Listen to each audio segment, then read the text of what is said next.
snap it, and it's Trey Burton who throws, caught. Foles, touchdown.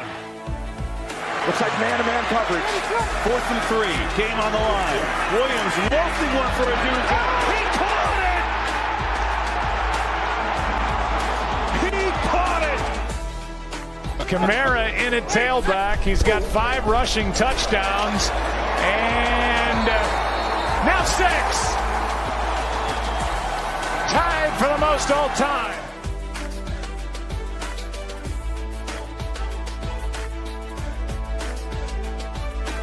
You're listening to the world's #1 football podcast. Now, with more insights on all things football, here are your hosts, Ben Hanson, Matt Hartman, and Ryan Matthews. How's it going, everybody? Welcome back to the Pigskin Project.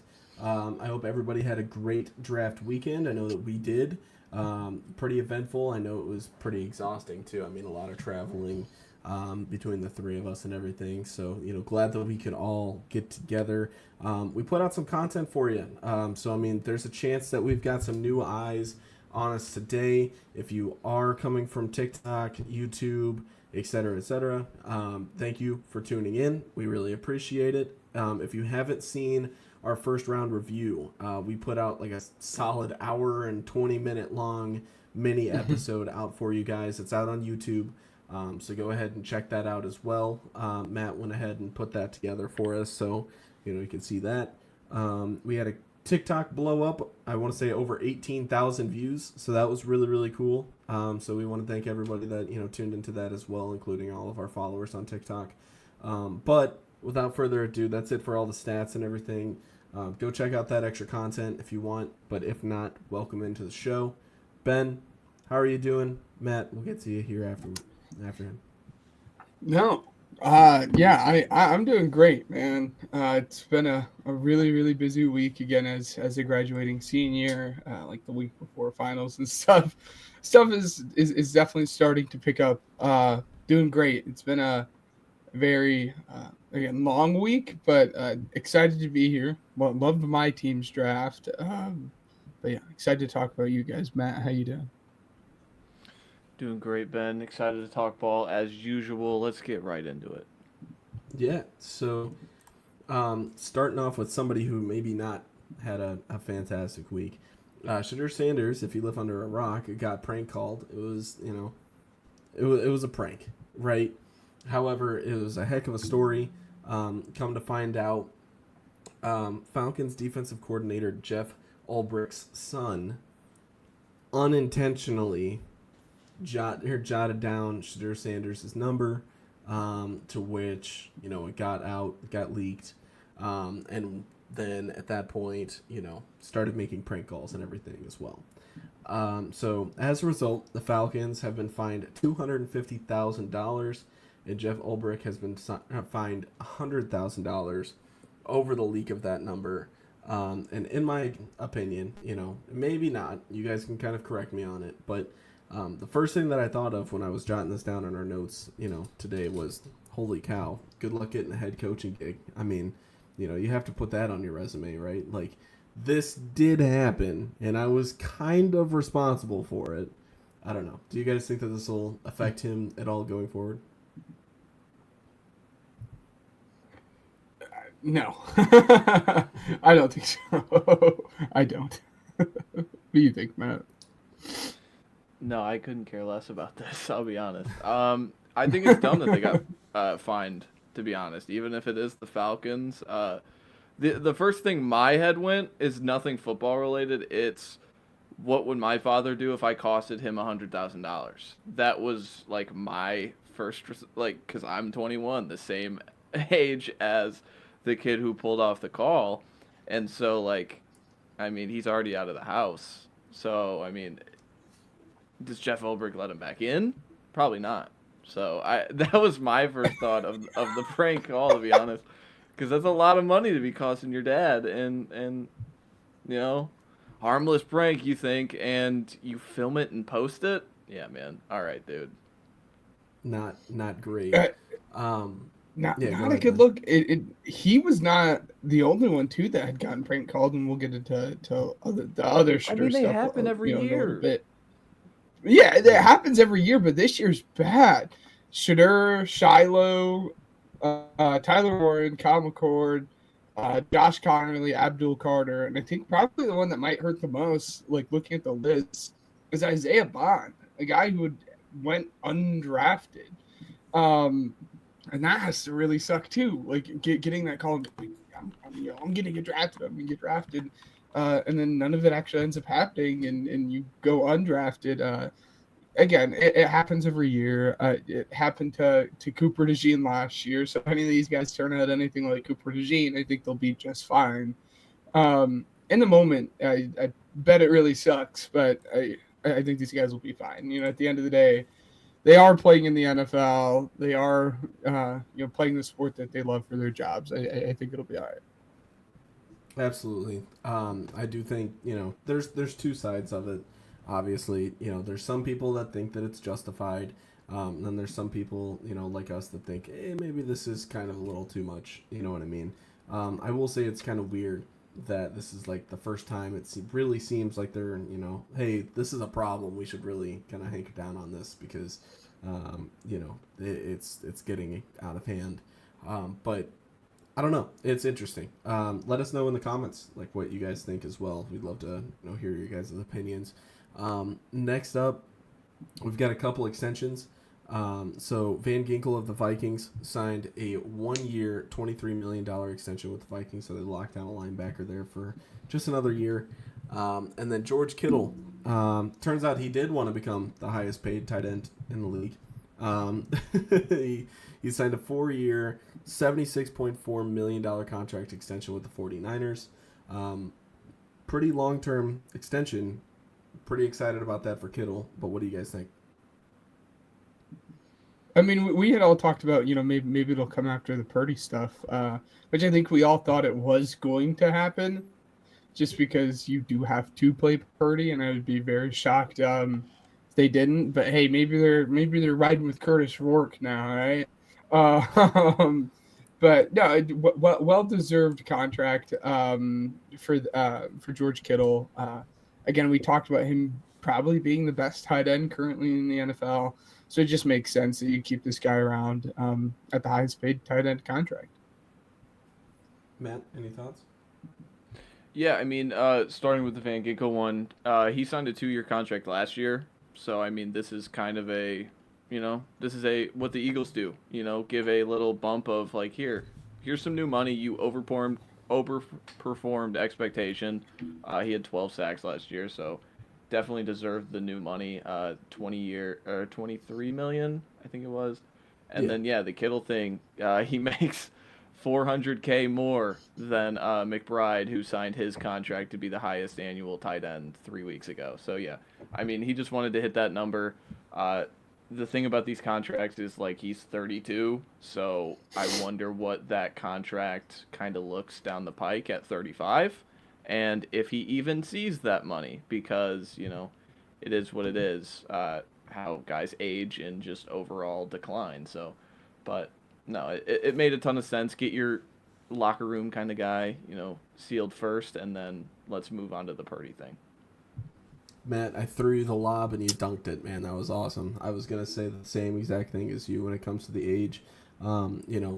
That's the biggest concern here. Obviously, he is getting a little bit up there. For McBride, it makes a lot of sense because that is going to be somebody that you lock down for many years to come. But Kittle, like you said, I am kind of wondering whether or not he sees the end of that contract. Who knows? With tight end lives as well, I mean, you're seeing Kelsey regress and Kittle with his injury history as well. It's going to be interesting for sure. But Matt, you have got some tidbits for us as well. Why don't you kind of, throw us some information? Yeah, little mini signings here. The Browns bring in Deontay Johnson. The Packers sign Isaiah Simmons. Panthers signed Hunter Renfrow. Did you guys read about the Hunter Renfrow stuff? The guy had he dropped down to 150 pounds due to fevers and things like that, and completely was out of football shape, and that's why he was gone from football for 2 years. Now he gets another shot with the Panthers.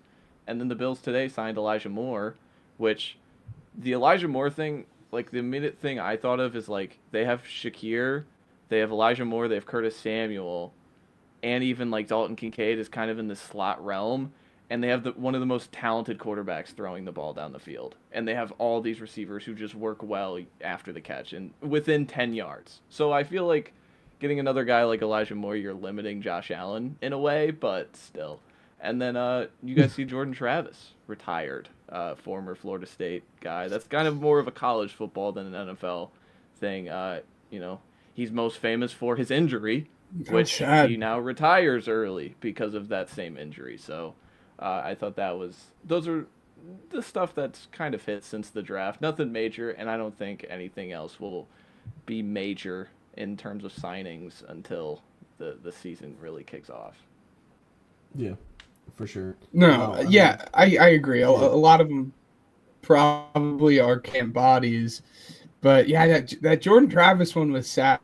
Just like a little bit. Like I was sitting in class and I had seen that he officially retired, and he put out like a handwritten note if anyone wants to see that out on his Twitter. But I mean, during that his last season at college football, he was playing with house money at that point. He was playing really, really good. You know, talks about Florida State making it into the playoffs and everything, and then he suffered that absolute horrible injury. And then, you know, throughout that process, some people are like, well, could he come back and kind of regain that form that he had before the injury? But it looks like it's really affected him more than, you know, what people had thought. Yeah. So wake up, Ben. Yeah, no, that one was kind of a sad bit of news to, you know, see on my lunch break today. You know, he was really, really good in college. I remember that, and you know, seeing how mad Florida State fans were that they didn't get into the playoffs regardless. So, like, I remember you posed the question where it was just you and I think on this podcast, and you talked about Travis like before they had Fields and things like that. Is there an opportunity for Travis, you know, to get on the field? And because it was just more so not of like what he has shown, because he hasn't shown anything, frankly, in the NFL, but more so like how bare that position group was for them, and the Aaron Glenn philosophy of earning everything. So, but I have to assume if this is announced now before May, they knew about it walking in the door, Aaron Glenn and the GM, I think Darren Mogi. Okay. Yeah. It's gonna be interesting. I mean, you know, regardless, I mean, all the best towards him in his future endeavors. I mean, it sucks because he wasn't. I don't think this was a decision that he made for himself. It was more so a medical thing that he was forced to do. And so, you know, the letter and stuff can be found on his social media. We urge you to, you know, read that if you're interested. But we've also got some fifth-year options as well to cover this week. Yeah, I mean... do you want to take it away? Yeah, I mean, it's more so easier to say that the guys that didn't get extended, frankly, because there were so many guys that got their options picked up. The Jets ended up... We talked about the Jets. They're the first team ever in, like, 15 years to pick up 3 separate fifth-year options, because fifth-year options are only available to first-round players. But, like, you look at, like, Evan Neal with the Giants, he didn't get his picked up, and then you have to scroll all the way down to Kenyon Green, Jahan Dotson, 2 guys traded away from their former first-round teams. Zion Johnson, Treylon Burks, Trevor Penning we talked about. Kenny Pickett is on a new team, his third team, frankly. Quay Walker, Kyer Elam was traded. Devin Lloyd didn't have his picked up, and Cole Strange, but the one that is the most fascinating to me that didn't get picked up, everybody else got picked up. Tyler Linderbaum of the Baltimore Ravens. Tyler Linderbaum, you're probably asking, well, he's the best center in football. How did that happen? Because the fifth-year option is frankly screwed up, because they classify every single offensive lineman position as a whole, and tackles make more than interior players, and even guards make more than centers. So Linderbaum, being as good as he was due $23 million in guaranteed money. That is the fifth-year option. It is totally guaranteed money. And the highest paid center, we talked about Cam Jurgens last week, is Creed Humphrey, and Creed Humphrey is making $18 million annually. So it would be a sore for Linderbaum to get paid. I still expect him to get paid by the Baltimore Ravens, but this just again shines a light on the fifth-year option kind of problems that we have labeling all the offensive linemen in under one bucket. Like, you even get to Tyler Smith with the Cowboys, he's going to make $21 million at the guard position, and that's top 4. So it's just interesting because you always label these rookie contracts as the value contracts. Well, now they're kind of getting into a point where the only value is quarterback, because quarterbacks are making so much more than everybody else. So it's fascinating, but yeah, I mean, there's a ton of guys. If you want to go look at it, I think Over the Cap does a fantastic job of the fifth year options. You can go under their page, just click the fifth year option button, and you'll see the exact amount of money any guy you're interested in, because of they classify it under the basic playtime bucket, and then 1 Pro Bowl and multiple Pro Bowls. So if your guy is like a Sauce Gardner, multiple Pro Bowls, he's going to be making a lot more money than, say, Trayvon Walker. So yeah, it's again a really funky system, I think. And Matt had kind of covered it, but again, the way it works is off of playing time, and then, as you said, where it can become kind of really nasty is, again, when you talk about offensive linemen and those interior guys, as Matt had mentioned, again, those multiple Pro Bowlers, that fifth-year option is now a franchise tag. And franchise tag works, the way that works is the average of the top 5 paid position, or top 5 players at that position. So when you do start lumping in those tackles with offensive linemen as a whole, that is how you end up paying so much to a center. And Tyler Linderbaum, great guy, but it makes sense as a great player, but it makes sense why he did not get that option picked up, as you mentioned. So do you guys have anything else before we move on to our next segment? No. Awesome. So let's go ahead and move on. So obviously the big talk of the town right now is the NFL draft. So the last thing that we're really going to cover on the draft for, probably a little bit of time is our winners and losers. So, boys, this is our time to shine when it comes to whose draft we like, whose draft we didn't like. And I know, Ben's got some winners for us. And I know, I've got some winners. Matt's got some winners as well. But, Ben, you've got the most out of us when it comes to winners. So why don't you go ahead and start us off? Yes. Before we even get into kind of the winners and losers, we had mentioned that other topic about Shedeur Sanders. So let's discuss Shedeur Sanders here for a second. A guy that people have mocked, is at different points within the first round. I think as we got closer to time, it kind of felt like he wasn't going to be a first round pick. But then it was kind of a shock. He just kept falling down boards. His name's not getting selected. Mel Kiper freaking out after every single pick that it wasn't him. And then he ended up getting drafted by the Browns in the 5th round pick, which made it even more interesting because they had already taken a quarterback before that. Again, we had kind of posted a reaction video or a match reaction video to the previous quarterback that they had taken. But now the quarterback room is filled to the brim. It's Joe Flacco, Kenny Pickett, Dylan Gabriel, Shedeur Sanders, and Deshaun Watson, which I think they're kind of moving on from him. But would we at all be surprised if Shedeur Sanders is that quarterback that ends up playing the majority of the season as a starter from that room? Because I am not. But his fall was just interesting. But I thought it was great value for the Browns at that point in the draft.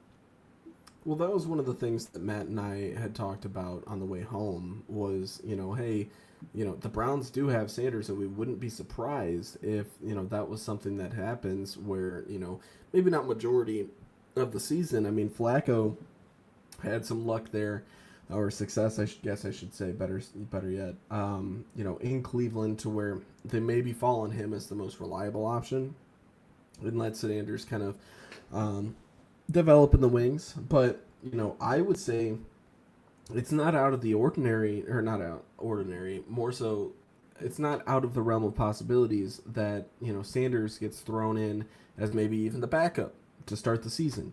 And then comes in later on when, Flacco does Flacco things normally and, maybe doesn't do as good some games. And, you want to see what Sanders has. He does have a lot of raw potential.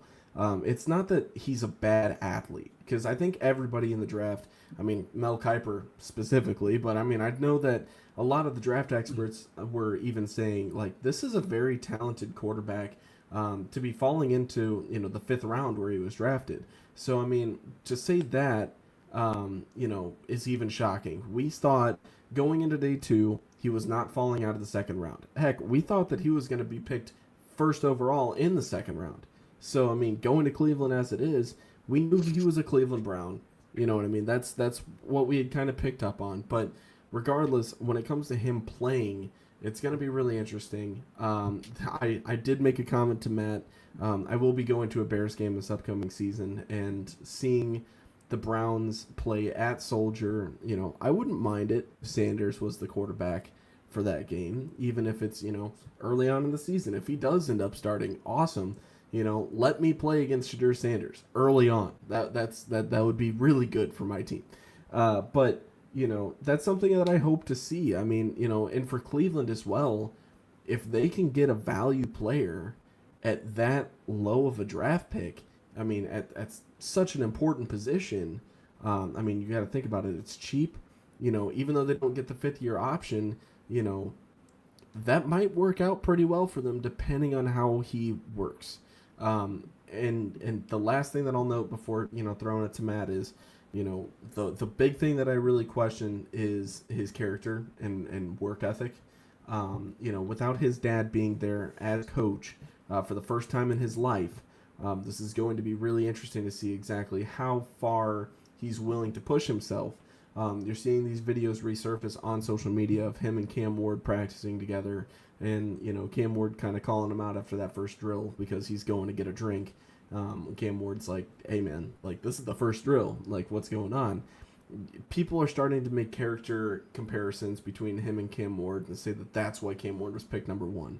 Cam Ward is a really good quarterback. That's why he was drafted number 1. He got drafted to a quarterback needy team. So, but when it comes to Shedeur, he's got to fight for the spot. You said it, Kenny Pickett, Joe Flacco, you know what I mean? He's got other, and that's just to name a couple, he's got other people that he's competing for in this job. Heck, he might be one of those practice squad guys, you know what I mean? His ceiling and floor is all over the place right now, just because of that level of competition. When you've got 5 guys in the same quarterback room, and one is mandatory to stay on the books because of his pay, but you have to think about, he's still young. Who knows where he's going to go? I don't hate it for Cleveland this low, but it was a shock, and we absolutely turned it into a bid as well on the way back home specifically. But I know, the 3 of us, holy crap, he's still there at the end of the 3rd and the end of the 4th, and now it's part of the 5th, and it's getting crazy. I didn't want to take a nap that day because I was like, dude, I want to see Sanders get drafted. So, crazy stuff. But Matt, I hope I didn't take too much off the table for you. No, I truly believe, I think this is the best thing that could have happened for Shedeur, because now it gives him that underdog, that fight for him, because I think this is, we all know the story of Shedeur and how Deion Sanders, since his sophomore year of high school, has pretty much controlled his football life. This is the first time that it was taken out of his hands, and this is how the NFL repaid him. And Shedeur is he's very out there. He's very bold and he's brash, man. He goes up at the combine and he told, if you want to change your culture, you draft me. If you don't, okay. And then we hear all the behind the scenes stuff of, and this was a question too. This was a topic too of, oh, well, we don't hear back, behind the scenes interviews for all these players, but we heard it for Shedeur. Well, we had to, NFL Network and ESPN had to find a reason why Shedeur is falling, because you're turning on the draft and you're asking the same question. Why is Shedeur Sanders falling? Well, it's because he's a crappy interview and he's very himself. And the thing about Deion Sanders is he was also the same way. There's a famous quote with the Giants where the Giants were picking like 7th in the draft that he had, and ESPN still uses the quote, is that he said, I'm not taking an interview with you because I know I'm not going to be there. So Deion is Deion, and so I imagine his son is just like Deion. And the only thing is that Shedeur is not the player that Deion once was. He is not superstar. He is, I once said on this podcast, he is one of the most boring players I have ever watched. He's a very point-and-shoot thrower. Their offense was very bland and very screen-heavy, that there wasn't a lot of evaluation throws. And so teams in the top 64 picks said, his character and all this stuff is like, we're not going to kind of draft that because we don't believe the player is worth it, is worth the headache of what could possibly come. That's what I believe happened. And I think circle all the way back why this is a good thing is because now he is in a room. There were 3 rooms he could have gone to where he could fight for a starting job at week 1. My team, the Saints, the Steelers, who still don't have a quarterback and probably are going to sign Aaron Rodgers anyway, and the Browns. He went to the Browns. So this is a guy that in a week's time at rookie minicamps gets to stare across against Dylan Gabriel, who was drafted 50 spots ahead of him, and beat him and outcompete him and play better than him to get on the field and earn that play time. And then he's going to have to do the same thing against a 40-year-old Joe Flacco, a Kenny Pickett, who's on his 3rd team. I absolutely believe Shedeur Sanders could be on the field week 1. Will it happen? I don't know. But at the same time, this was one of the spots for him that, like, he is a loser in a sense of he fell into the 140s. This was a guy who was 30th on my big board. I believe this guy should have been a first-round player. Someone could have stepped up and done it. But nobody wanted to deal with the headache, and I completely get that. But he falls into a spot where he gets to compete and fight, and there's real, fan base energy behind him. Like, if you see it, Browns fans, they are all in on Shedeur already. I think he's the highest-selling the rookie jersey. He's top 4. Yeah. And so there is a real fan base behind him. He is going to compete his ass off. I hope he does, and I hope he earns the week 1 spot, because this is a good story to get redemption on. Because now you're not just Deion's kid who was drafted in the 1st round. Now you're drafted in the 5th round, and you're Shedeur Sanders, and you have to earn it. Welcome to the league, kid. Make a name for yourself. Yeah. Ben, who are your winners? Yeah, I have 4 overall winners for you guys. A lot of it just had to do with kind of earlier rounds of it all. The Cowboys, kind of more so the meat and bones, and we'll jump into the Cowboys to start. I think flat out it was a very good draft because of what that 2nd and 3rd round looked like for them. You can go back and forth on the Tyler Booker and whether it was worth it at the time. If you guys want to know our opinions, go back and watch our kind of round 1 reactions to it all. We've had the full discoursive conversation there. But the fact that they were able to get a Donovan Ezeraku in the 2nd round pick, a guy that I clearly had a 1st round grade on, I absolutely loved, and you were able to snag him in the 2nd, and then you were able to turn around and in round 3 get Savone Ravel, who was my 3rd ranked corner and Matt's 2nd ranked corner. It's just value. And for Savone, I do think a lot of it had to do with injury and whatnot. But I thought it was a great pick for them.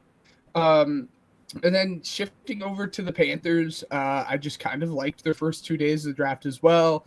I don't think Tet was like a value pick for them. I just thought it was a good pick for them. I'm not going to complain. They needed more pass catchers. But then on the back of that, Jalen Walker was the guy that we had talked about there pretty much the last 3-4 weeks leading up to that draft, was because they needed so much help. and they were able to get Nick Scorton and Princely Mamielin in the second and third, which I thought was awesome value, and they were able to plug in those holes all along the defensive line there. Cardinals, strictly because of Will Johnson, it is so dependent on Will Johnson, I think. If Will Johnson turns into that player that we think he can, and that everyone had him, evaluated as around a top 12 guy in this class, to be able to get him in the 40s, it's going to be really, really good. It's just a matter of, again, that knee and how bad that knee truly is, and if it can hold up. And then me and you, Matt, loved Walter Nolan. And then kind of the last one here is the Ravens, and it's just their process. I think their process is so good. They really don't jump up draft boards a whole lot, and they kind of just let the good players come to them. Malachi Starks being their first-round pick, which was great. I think he was one of the better players in this entire draft. And to be able to get him and pair him up with a Kyle Hamilton and create pretty much immediately the best safety duo in all of football. And then to turn around and get Mike Green in the second was awesome value from the player in pick standpoint. Again, there's a lot of conversations as to why he had fallen and gone that late, which we don't have to get into. But then kind of there's a later round pick there for the Ravens too that I absolutely loved. They were able to get Ainias Peebles in the 6th round, which I thought was awesome. I kind of dug into Ainias Peebles a little bit there late in the process. But I thought he was definitely going to go before the 6th round, so I thought that was an absolute steal. So those were the 4 big winners for me: the Cowboys, Panthers, Cardinals, and Ravens. But Matt, Ryan, who were your guys' winners? Yeah, I'll go ahead and start. My first one was the Chargers. I was pretty impressed that they got a guy in Omarion Hampton in the first round that everybody thought was like the worst kept secret, that he's going to be a Denver Bronco, and he ended up sliding to 22. So I mean, with that being said, now that he's a Charger, it's really easy to say this, and I know, but I'm looking at him in this roster, and I'm like, this is a perfect Harbaugh pick. I love it. I feel like he's going to be utilized pretty well in this offense, and I mean, one of the things that makes a quarterback's life really, really easy is a good run game. They let J.K. Dobbins and Gus Edwards go in the offseason, and they end up picking up Omarion Hampton and Najee Harris. I think that it's a really, really good pickup for them in that first round. I'm reading this on a SB Nation Chargers page that, the person that wrote this, Michael Peterson, he did a mock draft, and he was doing it, it was a radio show in Pennsylvania where he picked the first rounder for the Chargers, and based on how the board fell, he drafted Hampton at 22, and when the radio station posted later on X asking if the listeners liked the pick, 67% said no. So, Chargers fans apparently don't like it, but I'm a huge fan of it. I think it's going to work out pretty well for them. Next up, they have Trey Harris as well. Very, very good pick as well. They have somebody that they could put alongside Ladd McConkey, and, good size, good build, and one of the highest graded players of the past 2 seasons amongst wideouts per PFF. I think that's going to be fun as well. The next pick that I really liked, let me see. I was a fan of the Jamari Caldwell pick from Oregon. In the 3rd round as well, pretty solid. And at the Senior Bowl, really, really good performance as well. So that was my first winner, and my second winner was the Patriots. Just to kind of keep it, short and sweet, there's 3 players that I really felt good, or I guess 4 players, that I felt really good about. But before I get to that, I just want to say, Ben, I didn't even think about this whenever I was doing my notes on the players, and you were absolutely right about the Panthers. I was sitting here listening to you, and I'm like, dude, how did I leave them off my list? They had a really good draft. But no, the Patriots I'm excited about. if you're a Patriots fan, you have every right to be excited because they created an easier situation for their quarterback. I believe that they drafted 2 cornerstone offensive linemen in Will Campbell and Jared Wilson. And then they stole the running back that I wanted in the second round, Travion Henderson, which apparently the Bears wanted as well. And then not only that, but I mean, they took a shot on Kyle Williams as well.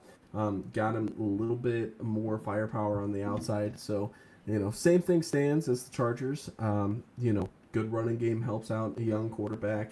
But, they're adding to that offense, which needed some work after last year. And I mean, if you're a Patriots fan, you have every right to be excited here. But yeah, these 3 teams, I definitely see some kind of improvement going on in 2025. And I'm past the whole predictions thing. I know we're going to do that and everything here this offseason and stuff. We'll have that planned, and, we'll let you know when that's going to come out with the schedule prediction and everything. But, like, I'm at the point with even my team to where it's like I'm so excited to watch these guys just play ball. You know what I mean? Like, T-Mac for the Panthers. Really excited for him. I'm really excited to see how Travion Henderson fits into the Patriots offense and sees how, that running back room, kind of fits together with Antonio Gibson and I can't think of his name right now. I could see him. Ramondre. Long day. Yeah, Ramondre Stevenson. Thank you. That's going to be really exciting to see. And I mean, if that O-line can stay up as well, Drake May is going to be a good quarterback, and people are overrating him. So everybody wants to talk about who's better, Jaden Daniels or Caleb Williams. Well, let's push Drake May into that conversation a little bit more this upcoming season, because you're going to want to. That's my takes. Matt, who are your winners? Yeah, my number 1 winner was the Cardinals, pretty easily. They get my 8th overall player at 16th in Walter Nolan. They get my 11th overall player in Will Johnson. And then Jordan Birch was a top 65 player for me in the 3rd round. I think every Oregon defender was a plus player. You mentioned Jamari Caldwell, even Bassa going to Kansas City. I was in love with all of the Oregon defensive players, all those front 7 players. So to get one in the 3rd round, and then their day 3, like, the thing about Monty Ossenfort with the Cardinals is he's had like double-digit picks the last 2 years. This year he only had 7, and he didn't maneuver the board. He kind of stayed put. His day 3 approach was interesting. I was like, okay, how are we going to do this? Are we going to have a ton of 6s, or are we just going to stick and pick? And they kind of stuck and pick. They take Cody Simon and Denzel Burke, both out of Ohio State, national champions, and then they take Hayden Conner and Keaton Crawford out of Nevada, who Keaton Crawford played 4 years at Texas. So he took 2 guys from, pairs from 2 really, like, dominant programs right now, competing programs, and they're going to step in as day 3 players and immediately compete. That was something that was fascinating to me. I love that kind of ideology of plucking from, major programs like that who are just year-round competitors, and they're immediately going to stick into the NFL and continue to compete. And then the second one, the Titans. So this was the first year of Borgonzi. Mike Borgonzi comes over from the Chiefs, and I'm just always fascinated with how these new GMs draft. They have the number 1 pick with Cam Ward. They had their 2nd, and then they didn't have another pick until 103, which they still had. They maneuvered the draft a little bit. They move out of a guy like Luther Burden, who I thought they could have taken at the top of day 2. They end up moving down. They get, after Cam Ward, Olubafemi Oladejo, edge rusher out of UCLA, still learning what he's doing. A little, lower on my board in the 70s. They pick him at 52, but looking at the style of rusher that he is, nobody on the board was kind of that finesse and, speedy off the edge player in wide 9 stances like he was. And they get Kevin Winston, someone who me and Ben were really high on.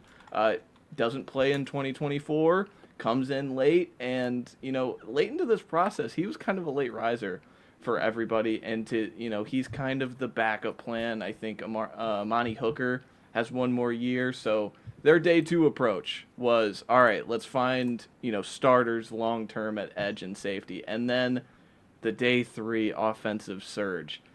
Shamir DK out of Florida, Gunnar Helm, Alec Ayumanner, Jackson Slater, guard out of Sacramento State, and then Khalil Mullings.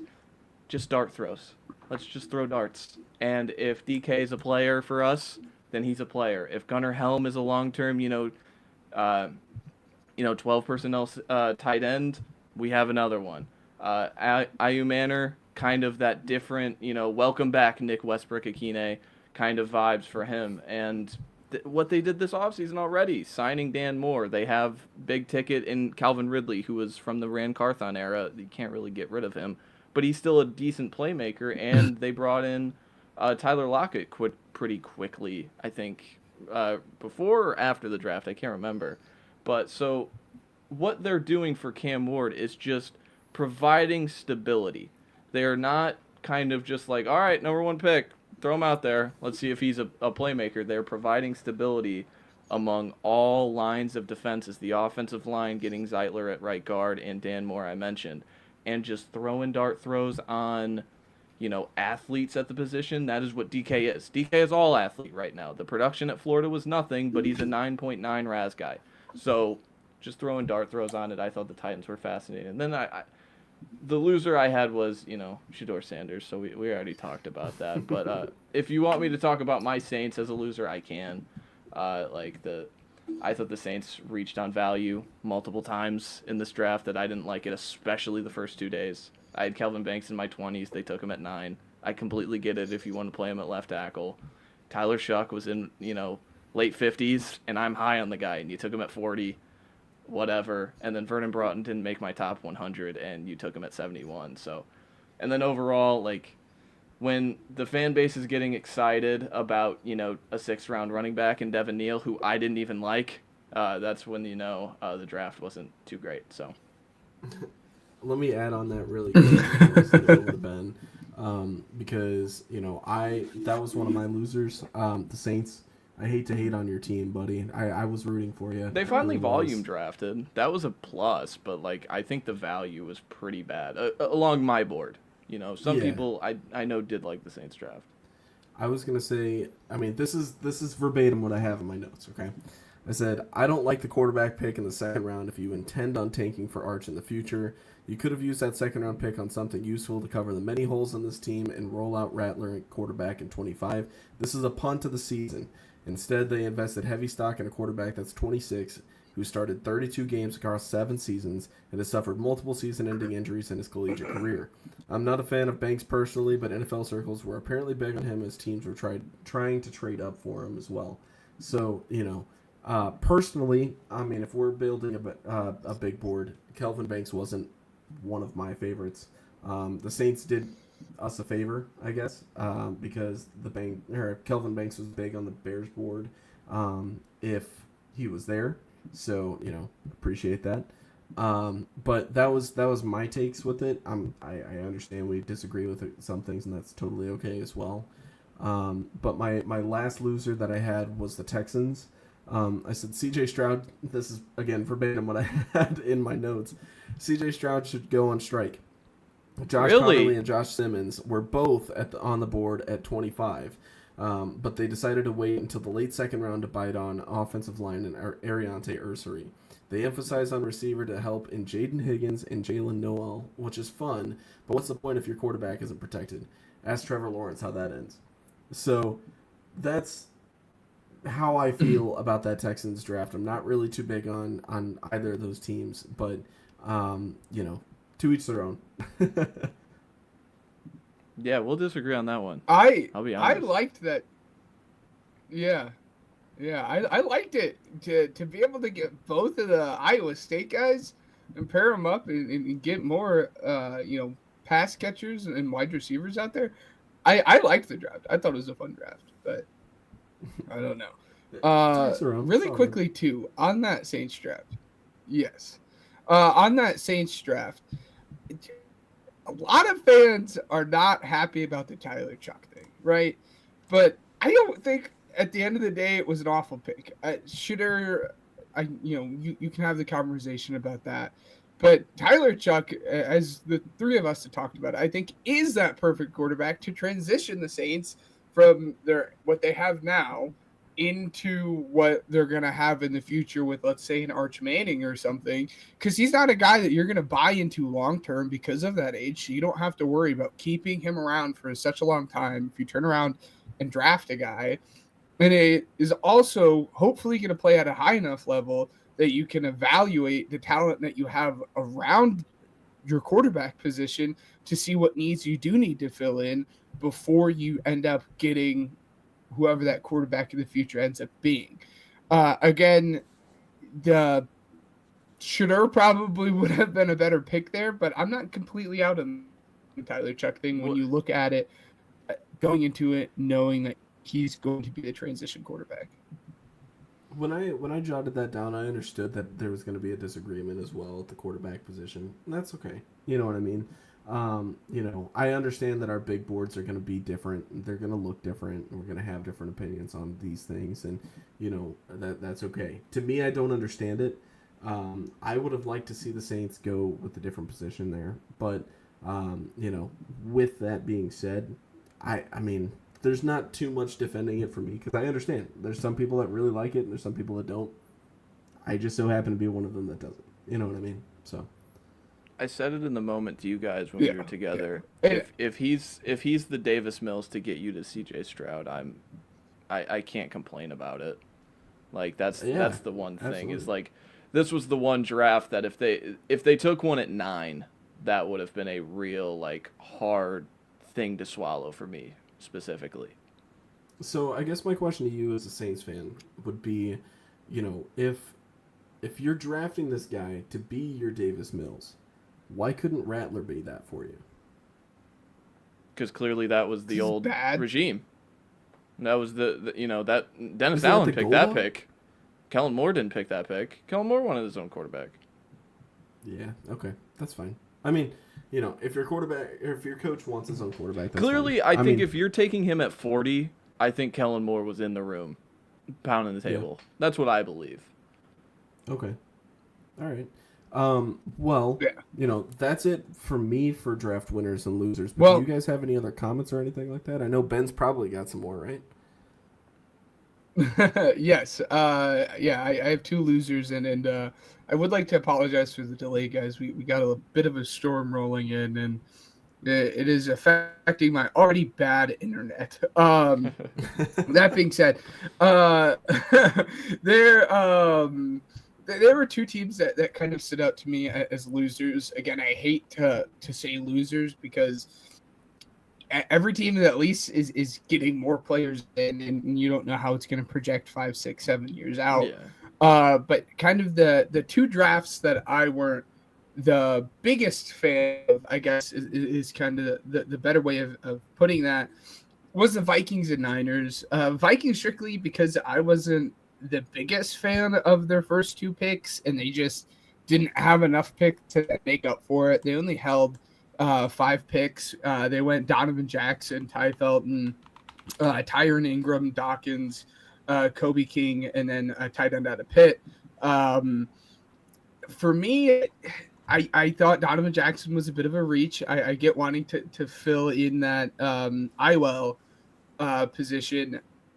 Given I don't think Donovan Jackson is a bad player, I wouldn't be shocked if he comes in and plays, 10 years in the league. That's kind of what you're looking for out of a first-round pick.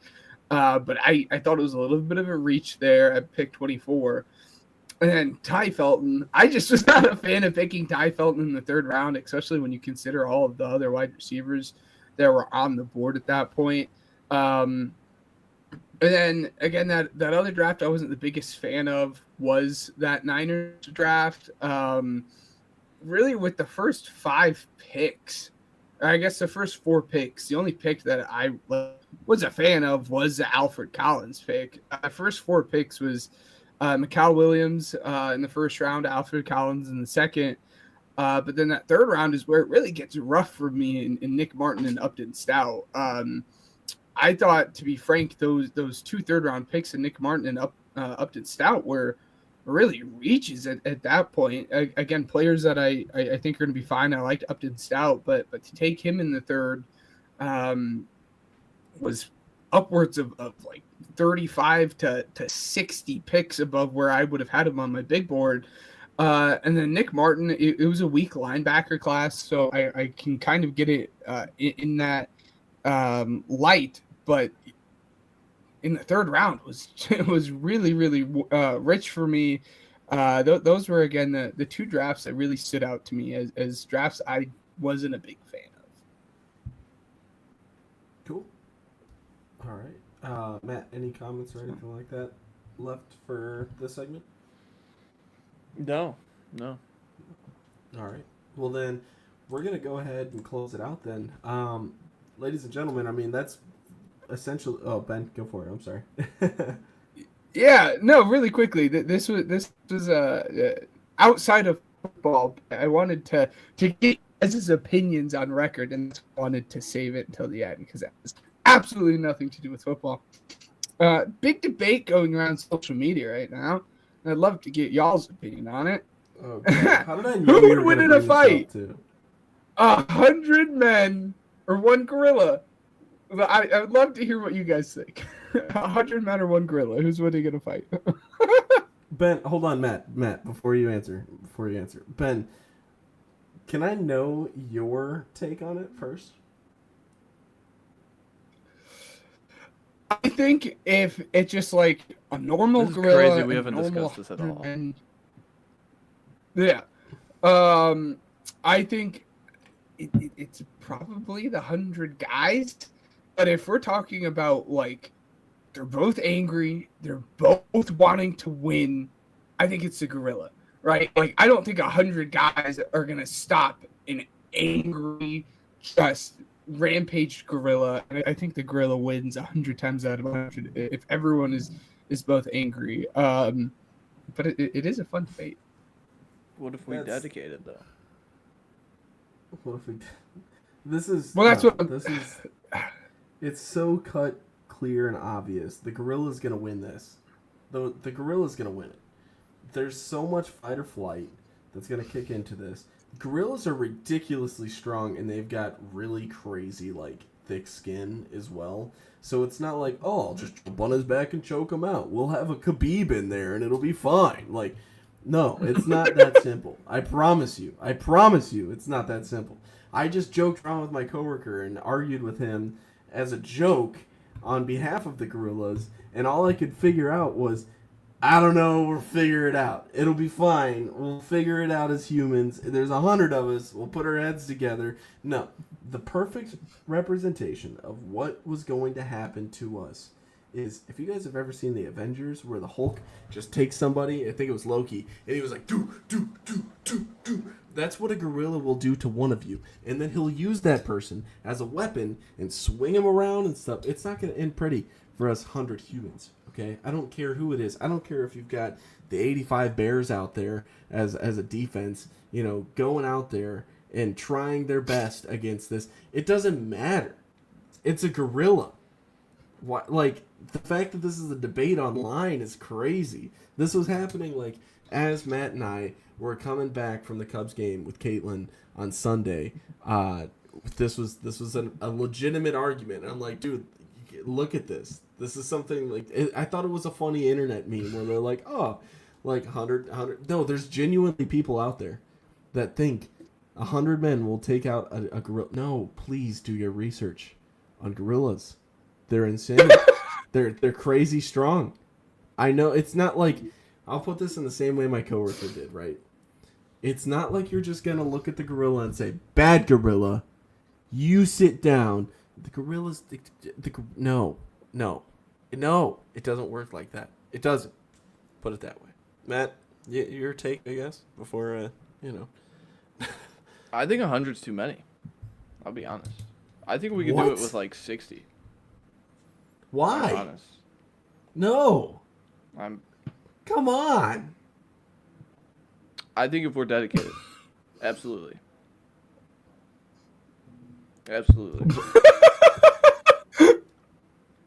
We'll have to get into this a little bit more once the podcast is over. Guys, we don't have enough time in the day to go through this, man. I cannot believe Matt just said this. Dude, okay. With that being said, guys, thank you for tuning into the Pigskin Project. I know this is a little bit shorter of a podcast than what you guys are probably used to within the previous weeks. We do have, like I said, that mini episode that's put out on YouTube already if you guys want to hear more of our in-depth takes on every pick in that first round. But this was just overall kind of what we thought of the draft and our winners and losers. If you guys have any content preferences on what you guys would like to see within the next few weeks, toss us a bone. Let us know. I mean, we're taking any kind of ideas because it's going to be a dry few weeks. We've got the schedule release coming up as well. I want to say here within the next couple weeks, Matt, I called on you. If this is about 100 men versus a gorilla, I don't think that we can have this conversation. Let's rank quarterbacks next week. Oh, that would be so much fun. That'd be fun. I want to do that. I am more than happy to do that.